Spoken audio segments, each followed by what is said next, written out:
Kali ini kita akan membahas tentang antropologi, yang dimana antropologi itu ada dibagi menjadi tiga, yaitu ada akulturasi, evolusi, dan juga kebudayaan. Yang pertama kita akan membahas tentang antropologi. Nah, apa sih antropologi itu? Antropologi berasal dari bahasa Yunani, yaitu dari kata anthropos berarti manusia, dan logos yang berarti ilmu. Artinya antropologi mempelajari tentang manusia sebagai makhluk biologis sekaligus makhluk sosial. Nah, yang pertama kita akan membahas tentang kebudayaan, yang dimana itu bagian dari antropologi. Kebudayaan itu apa sih? Kebudayaan dapat diartikan sebagai segala sesuatu yang berkaitan dengan akal pikiran manusia.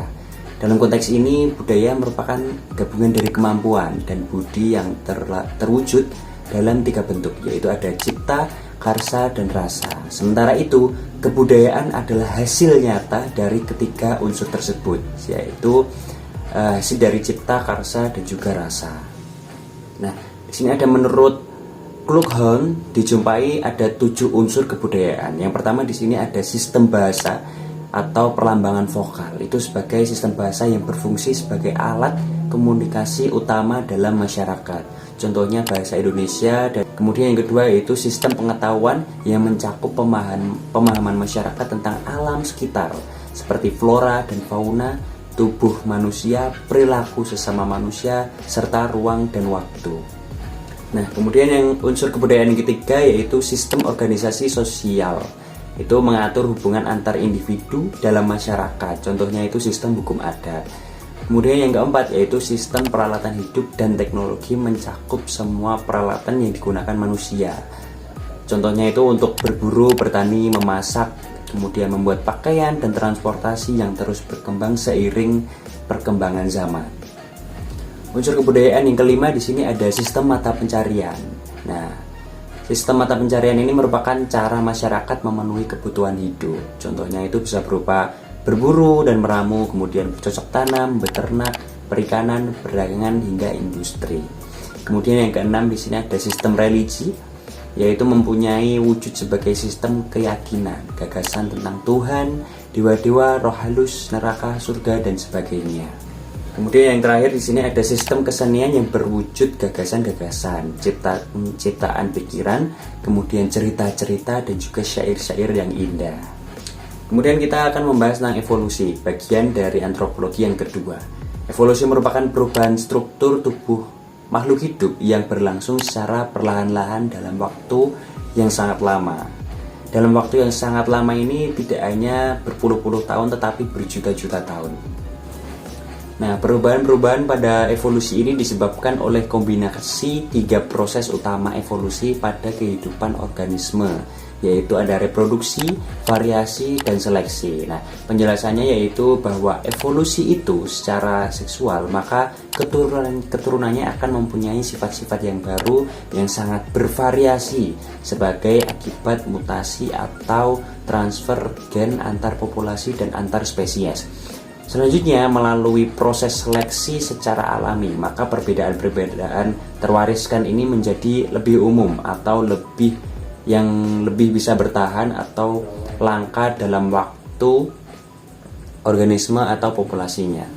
Nah, dengan adanya evolusi ini menyebabkan terjadinya 2 kemungkinan pada makhluk hidup, yaitu yang pertama makhluk hidup yang berubah akan mampu bertahan dan tidak punah, atau disebut juga dengan istilah progresif, contohnya yaitu mamalia.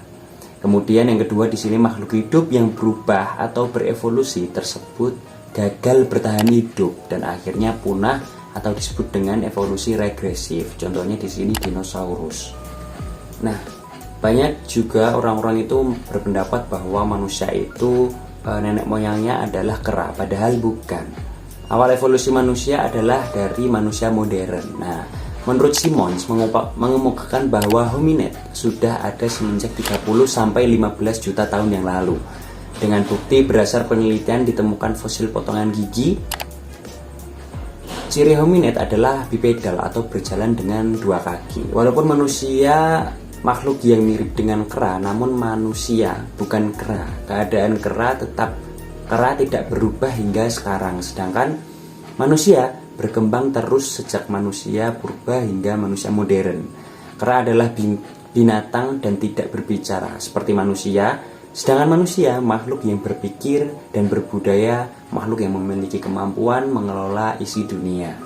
Kemudian kita akan membahas tentang akulturasi, bagian antropologi yang ketiga.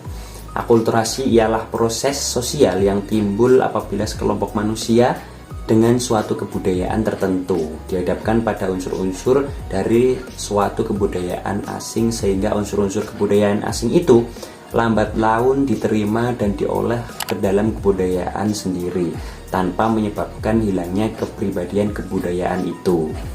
Nah, contoh dari akulturasi budaya di sini ada di bagian seni bangunan. Nah, bentuk-bentuk bangunan candi di Indonesia pada umumnya itu kan merupakan bentuk akulturasi antara unsur-unsur budaya Hindu, Buddha dengan unsur budaya Indonesia asli.